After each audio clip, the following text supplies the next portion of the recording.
ये शिव पुराण कथा केवल श्रवण नहीं, एक दिव्य यात्रा है जहाँ शिव तत्व का गहन अध्ययन, सृष्टि का रहस्य और मोक्ष का मार्ग प्रकट होता है। लेकिन ये ज्ञान धीरे धीरे खुलता है।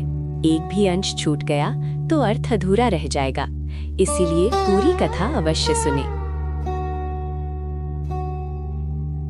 भवाब्धिमग्नं दीनं मा समुद्धर भवार्णवात् कर्मग्राह गृहीतांग दासो अहम तव शंकर। शौनक जी के साधन विषयक प्रश्न करने पर सूत जी का उन्हें शिव पुराण की उत्कृष्ट महिमा सुनाना। श्री शौनक जी ने पूछा, महाज्ञानी सूत जी, आप संपूर्ण सिद्धांतों के ज्ञाता हैं। प्रभु, मुझसे पुराणों की कथाओं के सार तत्व का विशेष रूप से वर्णन कीजिए। ज्ञान और वैराग्य से प्राप्त होने वाले विवेक की वृद्धि कैसे होती है तथा साधु पुरुष किस प्रकार अपने काम क्रोध आदि मानसिक विकारों का निवारण करते हैं। इस घोर कलिकाल में जीव प्रायः आसुर स्वभाव के हो गए हैं। उस जीव समुदाय को शुद्ध देवी संपत्ति से युक्त बनाने के लिए सर्वश्रेष्ठ उपाय क्या है?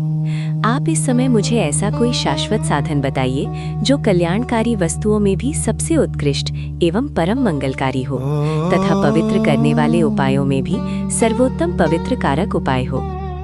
तात, वो साधन ऐसा हो जिसके अनुष्ठान से शीघ्र ही अंतःकरण की विशेष शुद्धि हो जाए तथा उससे निर्मल चित्त वाले पुरुष को सदा के लिए शिव की प्राप्ति हो जाए।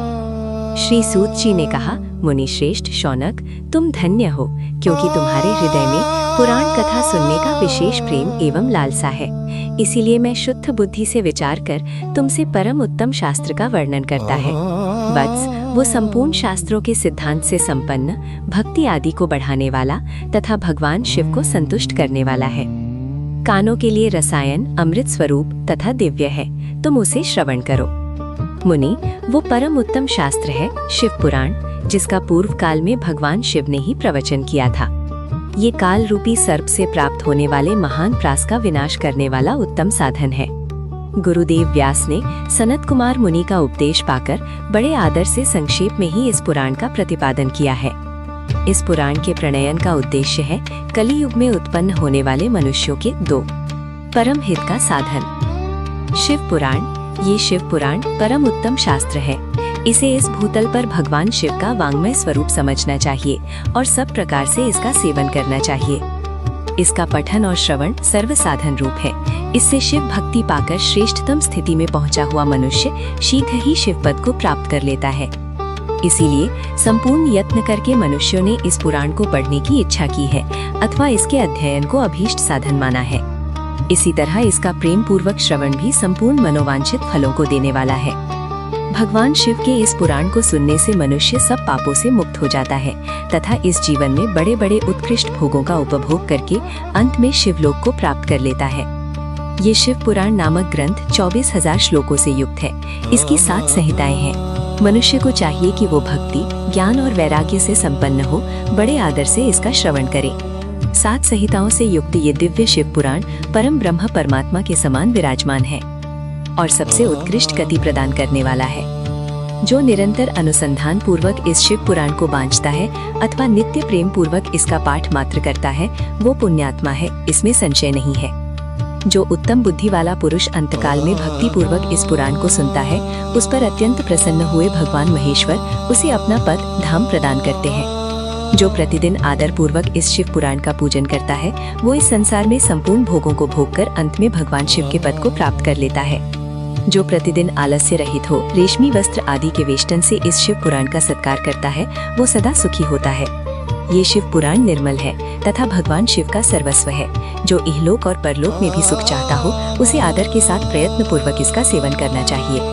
ये निर्मल एवं उत्तम शिव पुराण धर्म, अर्थ, काम और मोक्ष रूप चारों पुरुषार्थों को देने वाला है। अतः सदा प्रेम पूर्वक इसका श्रवण एवं विशेष पाठ करना चाहिए। अध्याय 1।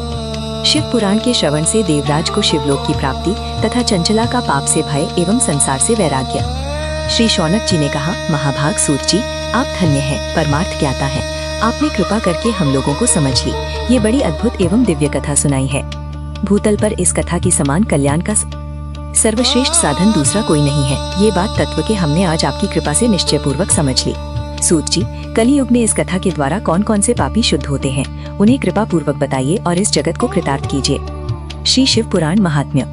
सूत जी बोले, मुने, जो मनुष्य पापी, दुरावारी, खल तथा काम क्रोध आदि में निरंतर डूबे रहने वाले हैं, वे भी इस पुराण के श्रवण पठन से अवश्य ही शुद्ध हो जाते हैं। इसी विषय में जानकार मुनि इस प्राचीन इतिहास का उदाहरण दिया करते हैं, जिसके श्रवण मात्र से पापों का पूर्णतया नाश हो जाता है। पहले की बात है, कहीं किरातों के नगर में एक ब्राह्मण रहता था, जो ज्ञान में अत्यंत दुर्बल, दरिद्र, रस बेचने वाला तथा वैदिक धर्म से विमुख था। वो स्नान संध्या आदि कर्म से भ्रष्ट हो गया था और वैश्य वृत्ति में तत्पर रहता था। उसका नाम था देवराज।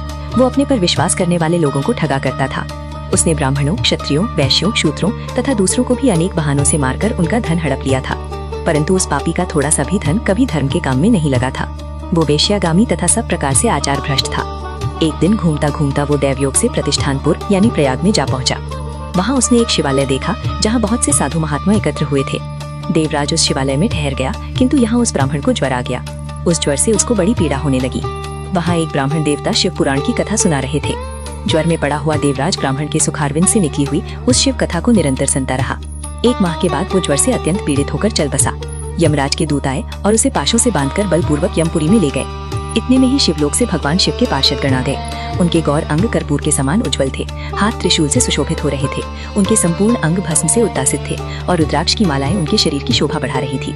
वे सब के सब क्रोध पूर्वक यमपुरी में आए और यमराज के दूतों को मार पीट कर बारंबार धमकाकर उन्होंने देवराज को उनके चंगुल से छुड़ा लिया और अत्यंत अद्भुत विमान पर बिठाकर जब वे शिवदूत कैलाश जाने को उद्यत हुए, उस समय यमपुरी में बड़ा भारी कोलाहल मच गया। उस कोलाहल को सुनकर धर्मराज अपने भवन से बाहर